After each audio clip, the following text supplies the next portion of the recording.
এর পরবর্তীতে আমরা দেখব স্পিডের কাজ। তো ভিডিওটি সিলেক্ট থাকা অবস্থায় আমরা স্পিডে ক্লিক করব।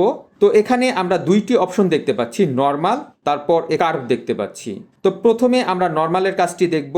এখানে আমরা দেখতে পাচ্ছি ভিডিওটি 1x এ আছে। তো এখান থেকে আমরা যদি এটাকে বাড়িয়ে দেই তাহলে আমাদের ভিডিওটি খুব স্পিডে প্লে হবে। আর এটাকে যদি আমরা 1x থেকে কমিয়ে দেই তাহলে আমাদের এই ভিডিওটি খুব স্লো মোশনে প্লে হবে। তো এখান থেকে আমরা চাইলে ভিডিওটিকে ফাস্ট অথবা স্লো মোশন করে নিতে পারি। তারপর এখান থেকে আমরা কার্ভে ক্লিক করব। তো এখানে আমরা কিছু কার্ভ দেয়া আছে দেখতে পাচ্ছি, আমরা চাইলে এই কার্ভগুলি সিলেক্ট করতে পারি, অথবা এখানে আমরা কাস্টম দেখতে পাচ্ছি, আমরা এখান থেকেও কাস্টম কার্ভটি আমরা সিলেক্ট করে নিতে পারি। তো আমি কাস্টম কার্ভে ক্লিক করব। এখানে আমি দেখতে পাচ্ছি কিছু বুলেট পয়েন্টের মতো পয়েন্ট আছে। এখানে আমরা দেখতে পাচ্ছি 10x এবং নিচে আমরা দেখতে পাচ্ছি 0.1x।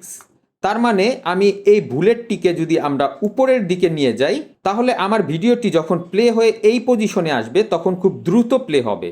এবং আমি এই বুলেটটিকে যদি আমি নিচের দিকে নামিয়ে দেই তাহলে এখানে ফাস্ট প্লে হবে, কিন্তু এখানে এসে আবার এটা স্লো প্লে হবে। তো এভাবে আমরা বুলেটগুলিকে উপরে এবং নিচে নামিয়ে ভিডিওটি অনেক সময় ফাস্ট করতে পারবো এবং অনেক সময় স্লো করতে পারবো। তো আমরা একটু প্লে করে দেখব।